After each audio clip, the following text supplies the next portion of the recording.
Good day again, mga kaigsuonan, no? Hilaot nga naamo sa maing panglawas, malipayon permi sa pag-alagad kay Lord. Another wonderful day nga maka salo-salo kita sa pulong sa Ginoo. But of course, always remembering kanisya nga broadcast supplementary lang ni siya. Kamo mismo kanya-kanya, kada usa ka ninyo, kamao na mo basa sa pulong, kamao na mo sabot, no?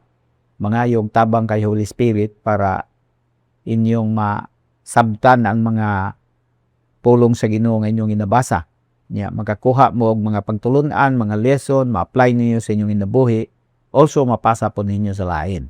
And this one will serve as a supplement. So right now, naata sa Book of Hebrews, chapter 3 naman ta, no? Na in that tong pila ka verses last week. But balikan nako ang verse 13. Hebrews 3 verse 13.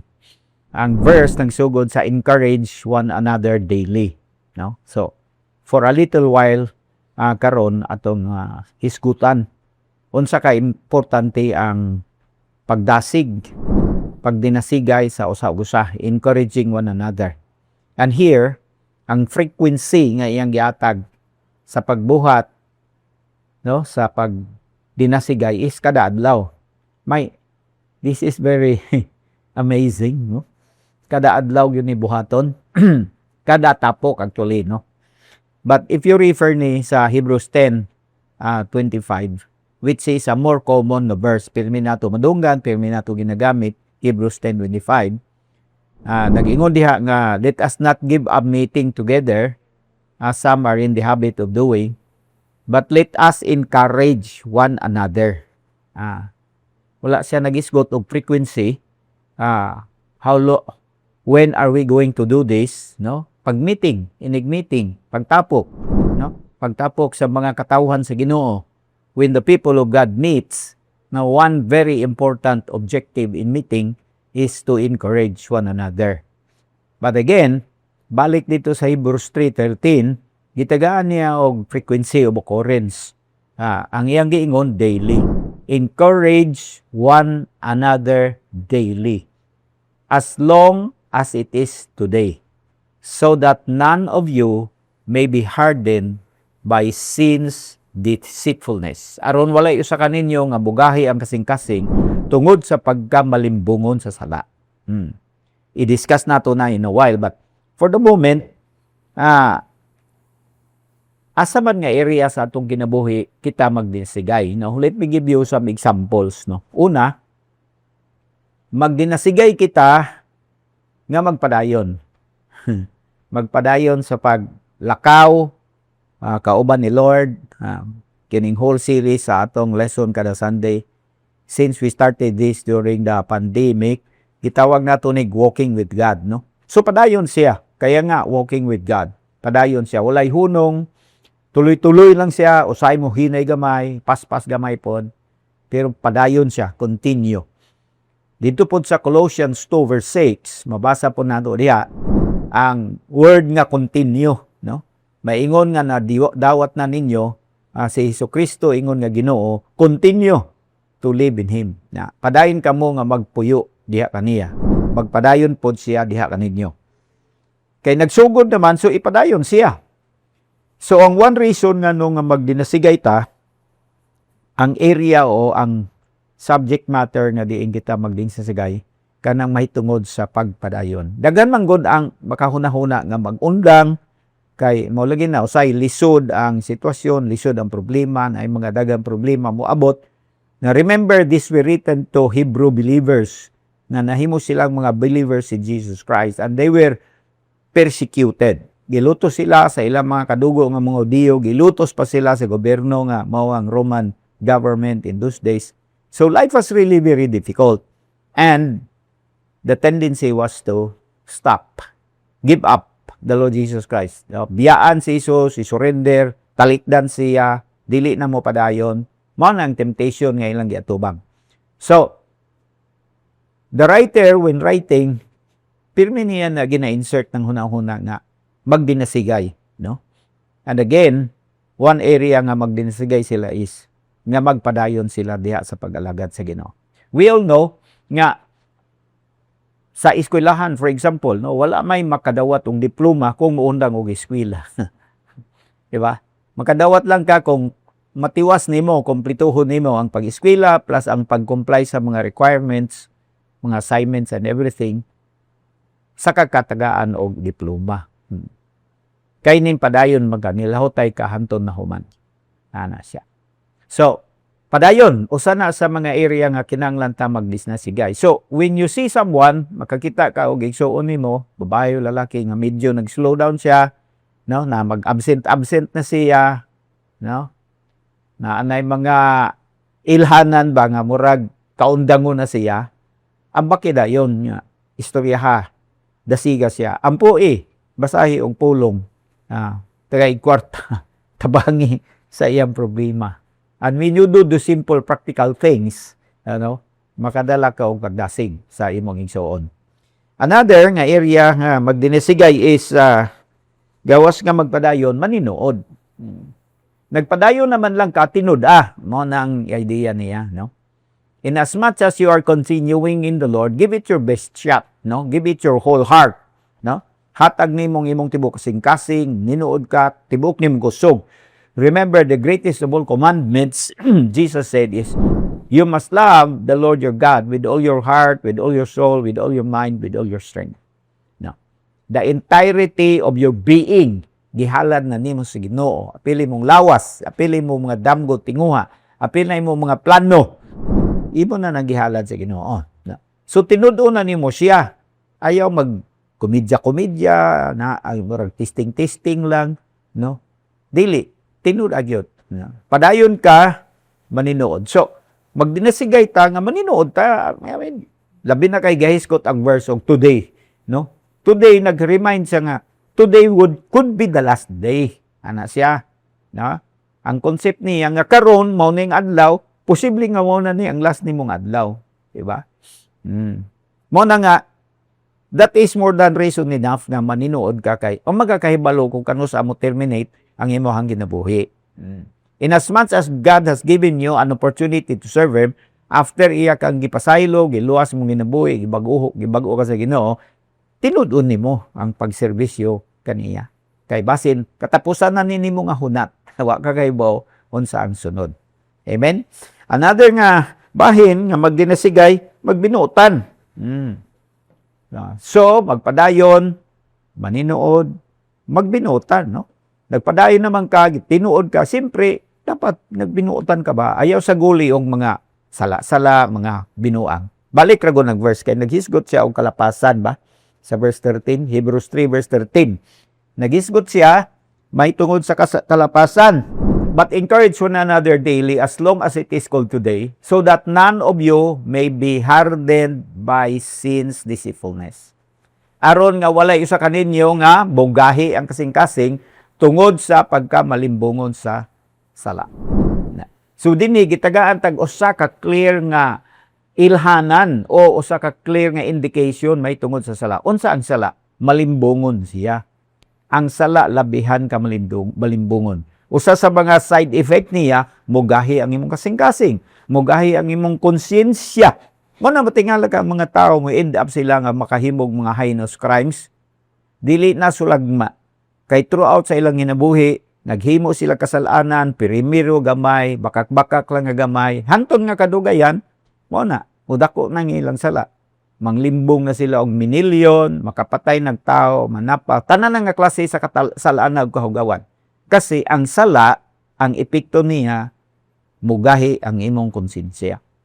So, parte sa atong pagdinasigay, nga magbinuotan o magbalaan, magmatarong, magamping, mahitungod sa sala. Biyaan ang kasalanan. Ayaw kumpiyansa sa sala. Kay bisag unsa na kagamay, may epekto na. Dili lang dayon ma-feel nimo ang iyang epekto. Matud pa sa mga karaan, may man daw sili kay nikagat na nimo muhal lang dayon. Ang sala, pagbuhat nimo, dili dayon nimo ma-feel ang iyang epekto. Pero pag sigihan na nimo, ginagmay nga mga sala, mugahi ang imong kasing-kasing. Og matingala na lang ka, wala na kay conviction, wala na konsensya, nadaot na ang imong kinabuhi. Kaya nga, magdinisigay. Pagdasig, atong buhato na. And then another nga example nga gusto nako mahisgutan nato is may tungod sa pagbunga. Mamunga pod. Mamunga. To tanawa, magdinisigay ta nga magpadayon diya sa Ginoo, magdinasigay ta nga maninuod, magdinasigay ta nga magbinuotan, magdinasigay ta nga maglikay sa sala, magbalaan, kinabuhi nga matarong, magdinasigay pud ta nga mamunga. Amen.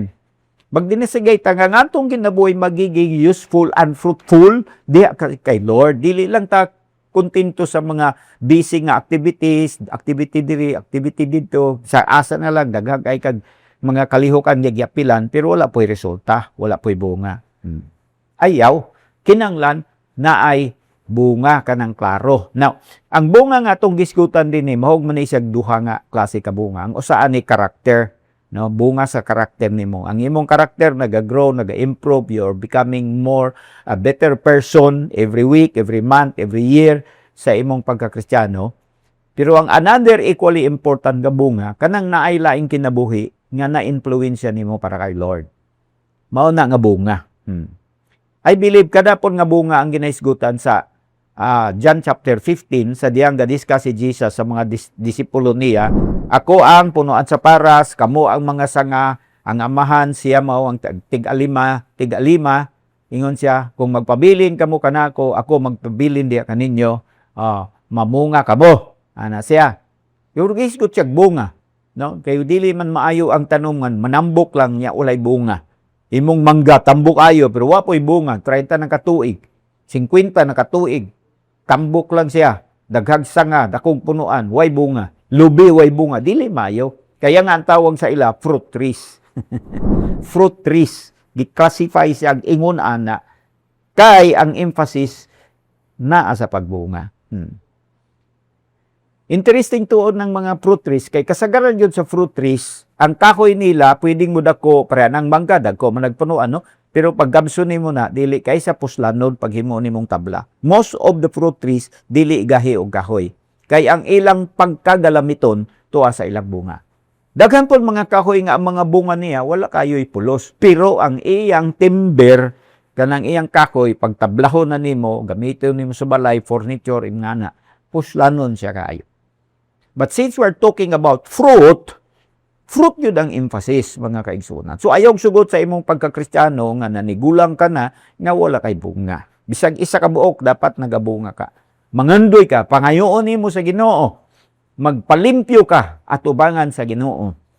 Kay basig na ay mga nakababag, aron nga tungoda na wala ka nagbunga. So, these are only some of the examples nga diin kita magdinasigay, kay ginahisgutan nga today, karon na. Posible nga katapusan na sa imong kinabuhi. Posible nga musira na ang kahigayunan nga ginahatag ni Lord sa imuha. So grab the opportunity, ayaw paghahiya ang imuhang kasing-kasing. So, nagapadayon ang verse din sa Hebrews chapter 3. Sa verse 14, nag-ingon siya, we have come to share in Christ. 3 verse 14, we have come to share in Christ if we hold firmly. We have come to share in Christ if we hold firmly till the end the confidence we have at first. Nagaduol kita diya kang Kristo kung gihawiran nato nga kusog o ligon o hugot pag-ayo hangtod sa katapusan ang atong pagsalig nga atong unang nadawatan. Meaning to say, sa kinatibukan sa imong Kristiyano nga kinabuhi, nagpabilin ka diha sa Ginoo. Wala kay plano nga mobiya gikan ganiya, nagpabilin ka kay siya naghatag kanimo og pagsalig og kumpiyansa. In verse 15, as has just been said today, if you hear His voice, do not harden your hearts as you did in the rebellion. So, karong adlaw ba? Sa diyang nadunggan nimo ang iyang tingog, ayaw paghahiyang imo kasing-kasing, sama sa gibuhat nila ni adtong adlaw sa pagsupak. And then, naghisgot siya gikan sa 16, paingon sa verse 18. May tungod sa kasinatian sa mga katawhan sa Israel. Nangutana siya, who were they who heard and rebelled? Ginsa man to sila nga nakadungog o unya nagrebelde? Were they not all those Moses led out of Egypt? Kitsa man ni sila. mga Israelites. Sila tong gipanguluhan ni Moses gikan sa Egypt, nakagawas na sila sa Ehipto, padulong na sila sa yuta sa saad. Pero daghan kanila wala makasulod, no? Mao nang iyang padayon nga gidiscuss in verse 17, and with whom was he angry for 40 years? Kinsa man tong nasuko ang Dios kanila? 40 ka tuig?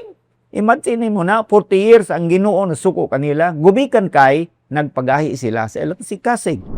Niting-an na ang ilang kasing-kasing tungod kay ang sala gitolerate man nila diya sa ilang taliwala. Wa man sila ning tuo sa Ginoo, wala sila ning obey sa Ginoo, naminaw, nakadungog sila, pero wala man nila gisunod ang mga sugo sa Ginoo.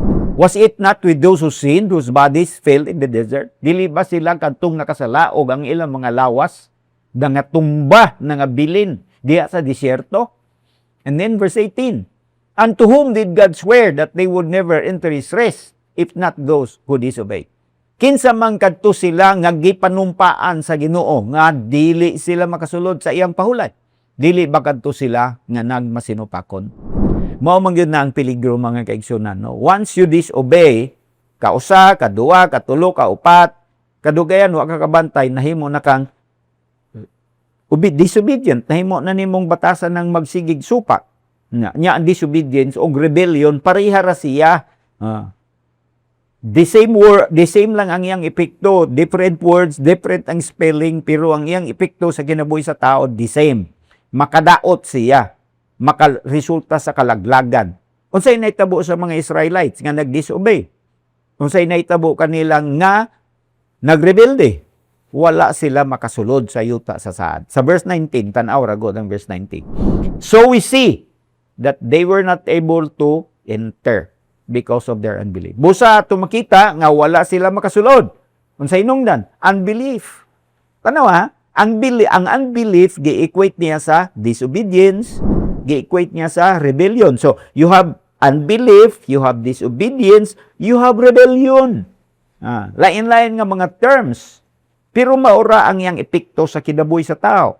Makadaot, makapaggahi sa kasing-kasing.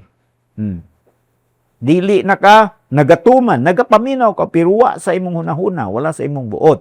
You do differently. Mao ni ang giingon sa pulong sa Ginoo, nadunggan nimo, pero mao ni ang imong gibuhat. Supak sa pulong nga imong nadunggan. Ang resulta, madaot ang hinabuhi.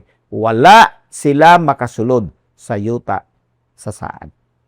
So mga igsoon, mao ni ang mensahe nga atong angay dumdumon ba samtang nagapadayon kita diya sa Ginoo, no? Mao na atong timan-an nga dili magkumpiyansa sa kasalanan. Basta na gani mga sala-sala manghinulsol dayon, mangayo dayon og kapasayloanan sa Ginoo, no? Naay giingon sa pulong sa Ginoo sa 1 John 1 verse 9. May tungod sa sala. Unsay buhaton kung ang usa ka tawo nakahimo og kasalanan? If we confess our sins, He is faithful and just and will forgive us our sins and purify us from all unrighteousness. Unsay buhaton pag nakasala ka? Magsugid ka sa imong sala. Maghinulsol. Imong angkunon ang imong kasalanan atubangan sa Ginoo. Imong isugid siya, imong dawaton, dili nimo tabunan, dili ka mag-justify, dili ka mga tarungan, dili nimo basul-basulon ang uban. Ang kunon nimo ang imong kasalanan atubangan sa Ginoo. Unsa ang Ginoo? He is faithful and just. Siya matarong og kasaligan. Nya mo pasaylo sa atong mga kasalanan. Og mulimpyo ka nato gikan sa atong pagkadili matarong. Natiaw nimo na kanindot kaayo sa kanang saad sa Ginoo, sa offer niya ba? Kay nakasabot man ang Ginoo nga sa adlaw-adlaw nato nga pagginabuhi tungod kay kita mga tao lamang. Matud pa nila sapagkat ako'y tao lamang. Tungod ana ba? Prone kita na makahimo og mga kasaypanan, mga mistakes and all. No, kaya si Lord nangita na siya og paagi daan. Ang paagi niya is, when you confess your sins, the Lord is faithful and the Lord is just.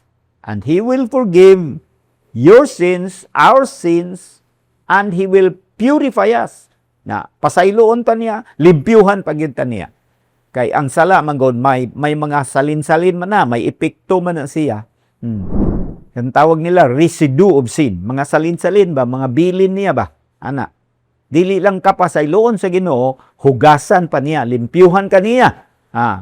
As if mura kag wala nakasala. Nga nakabuotan ko ang Ginoo sa atong mga kinabuhi. Mo na nga, walay reason nga ikaw muundang, walay reason nga ikaw magluya-luya, walay reason nga ikaw muliko. So wala usa to, walay reason.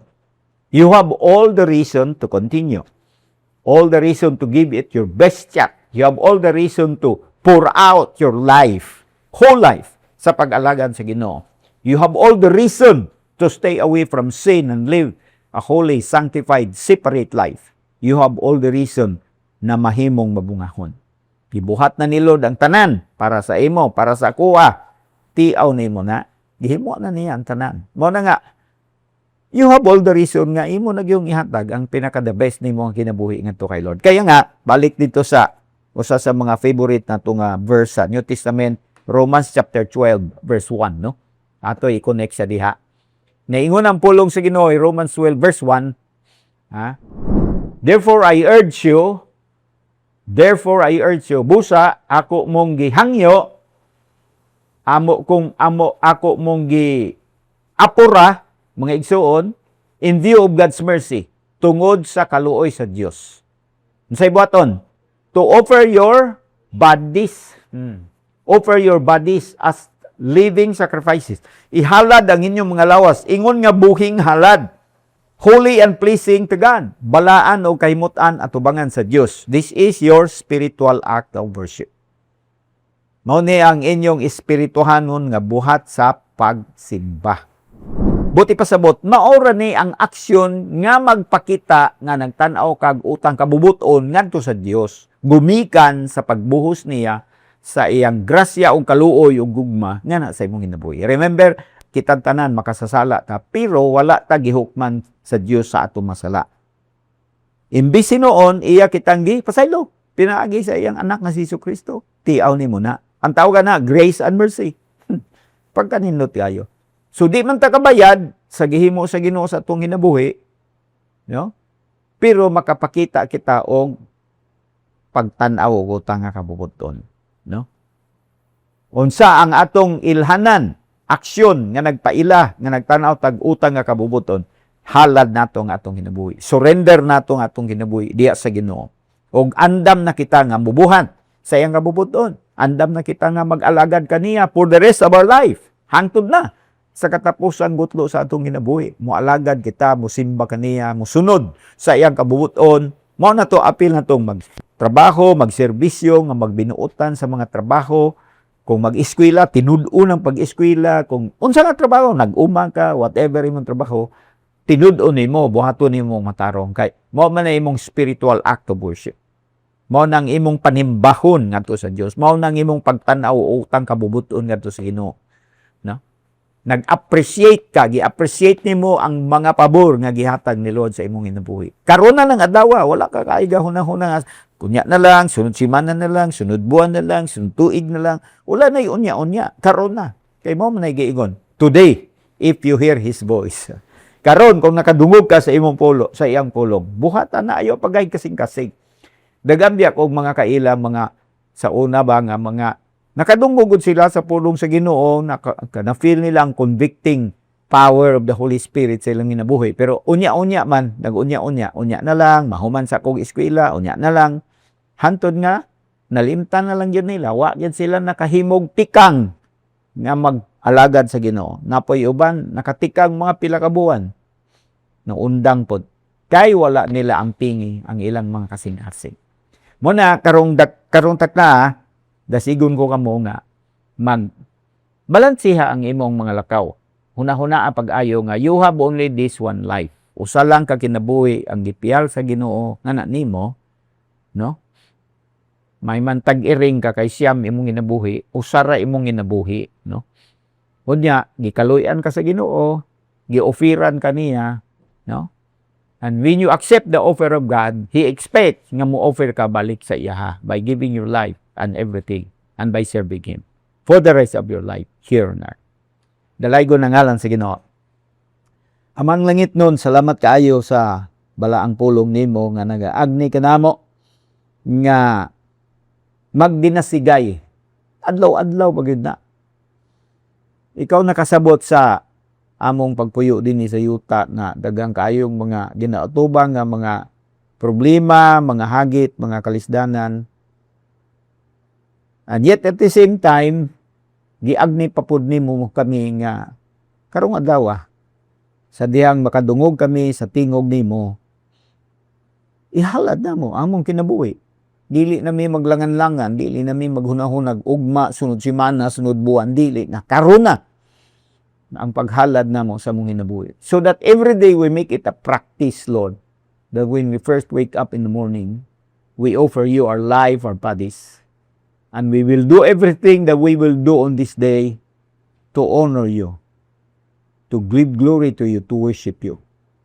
And through everything that we say also, nga among mga pulong mahimong kaymutan sa imong atubangan. Magdalag himaya na naani mo. Father, I pray nga ang imong makatawhan palayon, O Lord, nga makasabot sa kapanahonan nga among gipuy-an o nga ang padayon nimo nga pag-agni kanamo. Nga dili mo undang hinuon magpadayon, maninuod, magbalaan, magkinabuhi nga matarong sa imong atubangan, magmatinguhaon sa pagbunga. Among isalikway ang tanang mga excuses, mga pangulipas, mga rason-rason, imbis among ihatag na diha kanimo ang among mga kinabuhi. And so one more time, here is our life. We give it back to you. We will serve you with the best that we can for the glory of your name. Through our works, through our services, and even through our words. Thank you, dear Lord. Holy Spirit, thank you nga ikaw mo'y mutabang nga namo. Dili minimo kasagdan, dili minimo talikdan. Dalaygo ng imong ngalan, O Lord. In Jesus' name. Amen. Amen.